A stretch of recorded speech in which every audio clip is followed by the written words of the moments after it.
Hi, welcome to Munro Live. I'm Paul Turnbull.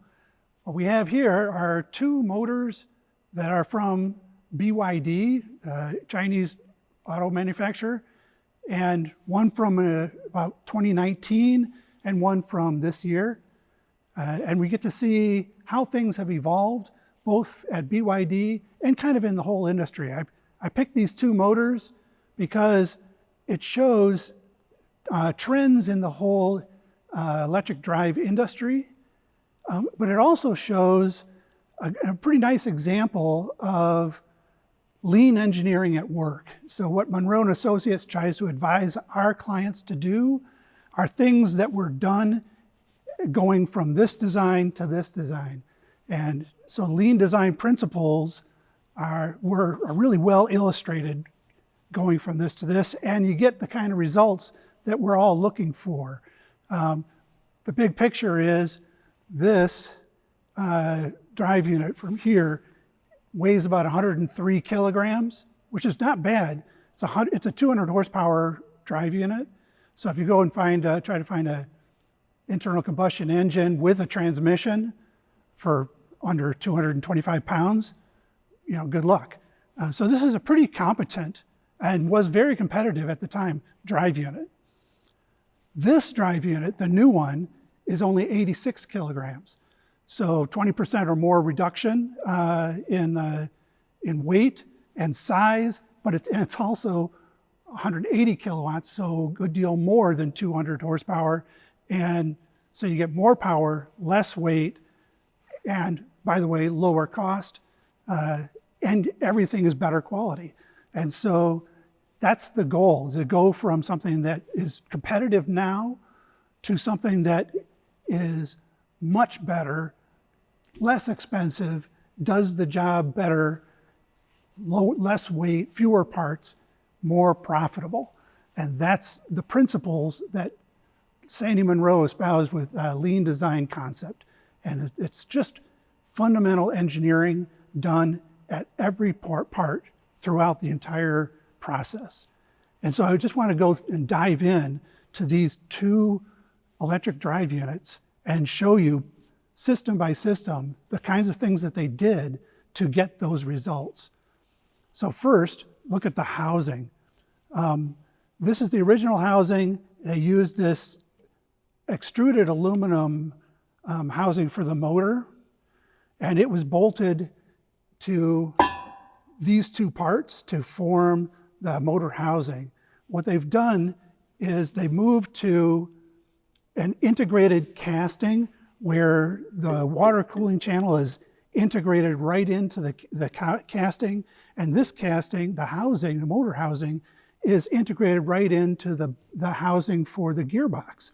And so they went from 4 big castings, well, 3 castings and a big extrusion, which had to be welded, by the way, to a single casting. And well, this casting plus these two. So 4 parts to 3 parts. It's as simple as that. You end up with something that is better, will never leak, does a better job cooling, and it's less expensive. So again, perfect example of the kinds of direction that lean design tries to emphasize and that we try to help our clients move to. So this was the first example, the housings. Secondly, in our first video, when we talked about this motor, I talked about let me walk around here, to how they put the gears and bearings in. When they did this assembly, this side is retained with a bearing retainer plate that requires 3 screws be put in from this side. When you put those screws in, you can't see the bearing retainer plate on the other side. You just have to fixture it so that hopefully the screws pick it up and hold it in place. 99% of the time, I'm sure it works great. Unfortunately, some of the time, things can be misplaced and the threads will end up being cross-threaded and you don't get a good fit there, and that can cause issues. We talked about that in the previous video. And of course, now in the new design, they've eliminated that.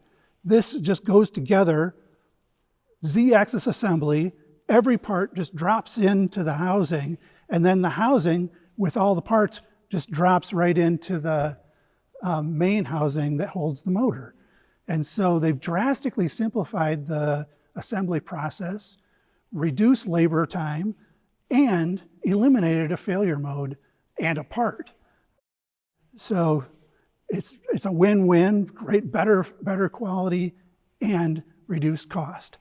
This is exactly the kinds of thing that we try to emphasize in our designs as we advise our clients. So one part after another, we're seeing these improvements. We see it also in the rotor.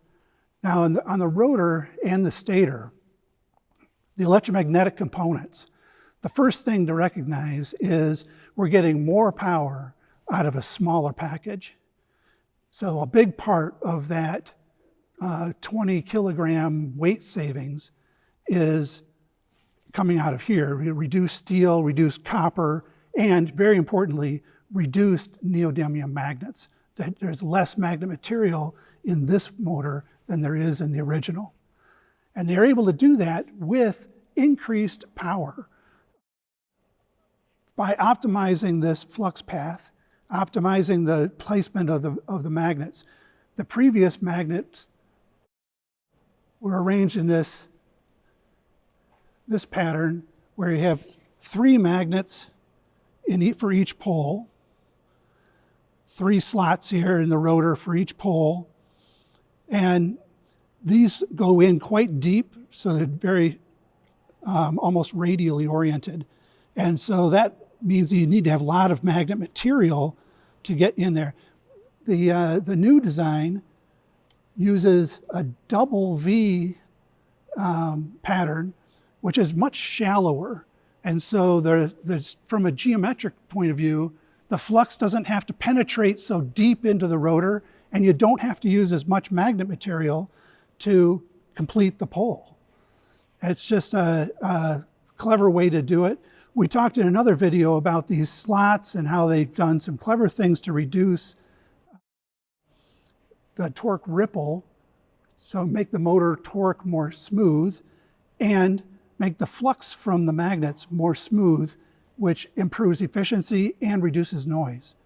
So they've done a lot of great things electromagnetically here on the rotor. They've also done some great things electromagnetically on the stator.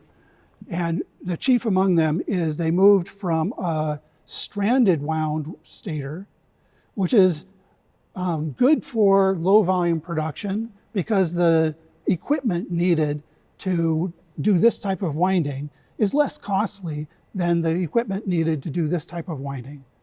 But you end up using more copper when you do it this way, and you don't have as much copper fill inside the slots. So when you use these bar wound motors, you can fit more copper in while still using less copper overall for the design. And you end up with a more powerful and less expensive per part stator.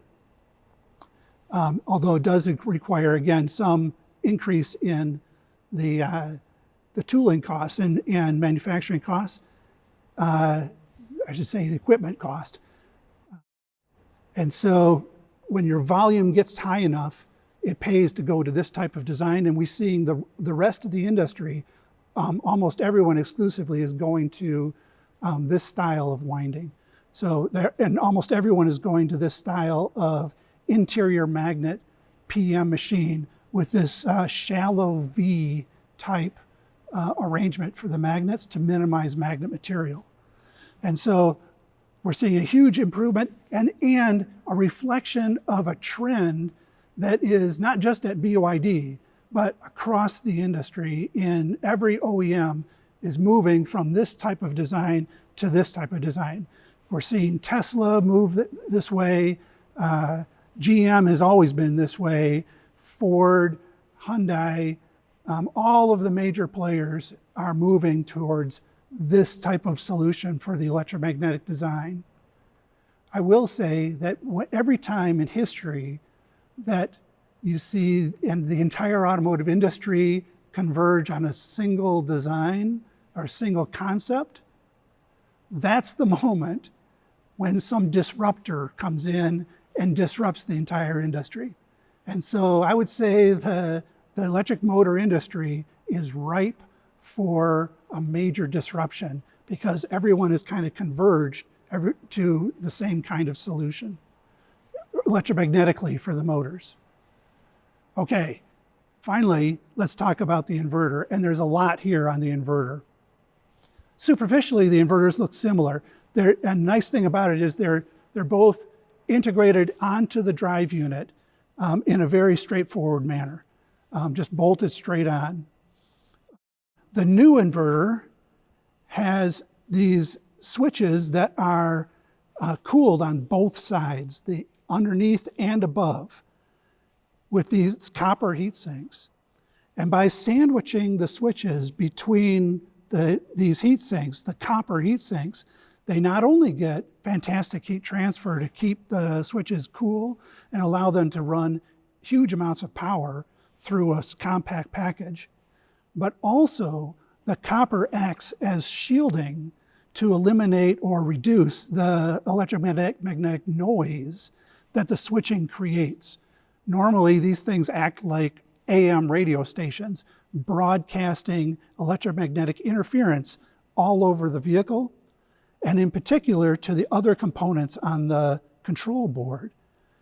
So in order to protect the components from that electromagnetic noise, the delicate control board with the computer that controls the whole drive unit is located on the opposite side of this casting. So it uses the casting as an electromagnetic interference shielding. Okay, let's contrast that to the way they did it before.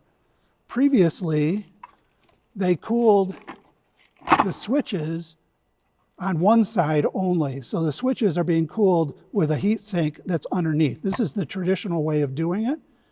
With the control, the gate drivers are on top, and then this is the computer that controls the switches. And they had to include this stamped aluminum shield to protect the delicate electronics from the noise generated by the switching devices. So now they've eliminated this by just locating the control board on the opposite side of the casting.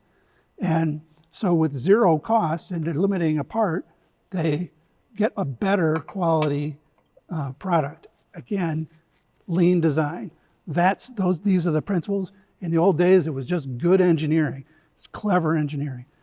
Another thing that this reduction in noise from this double-sided cooling pattern around the switches, it allowed them to go to these 3 small chips to use as their current sensors. So the current sensors are just these 3 little chips that are built right onto the board and communicate directly with the gate drivers. So we know we get a direct signal for how much current is flowing in each phase. That's much less expensive and higher quality than the old way of doing it, which was to use these big current sensors where each current sensor has its own iron core wrapped around it. That iron core isolates it from the electromagnetic noise inside this box. And so you get a nice clean signal. But now I need this room for this big core, which necessitated this big lead frame. And these separate components now need these big wiring harnesses in order to connect them to the board. So eliminate the wiring harnesses, and connectors like this are the things that cause the most failures in electronics. Not the electronics themselves, it's the little connectors. One other thing to point out is just the cover. The cover on this is a big old casting. yet another thing that you have to tool up. Castings are not cheap. Then you have to machine the casting, and then you have to apply RTV to seal it. And here, they've moved to a stamping, which once you have the stamping tool made, these are much less expensive. And then they put the seal material bonded right onto the stamped cover. And that ends up making assembly and disassembly and service much better. So that's a great example. I'm really happy to get a chance to show you what's going on inside of these drive units, particularly the BYD Chinese drive units that most people don't get a chance to get a good look at, or at least in North America. So get a chance to see what the competition is doing and why they're to be taken very seriously in this market. So thanks a lot, and we'll see you again on Munro Live.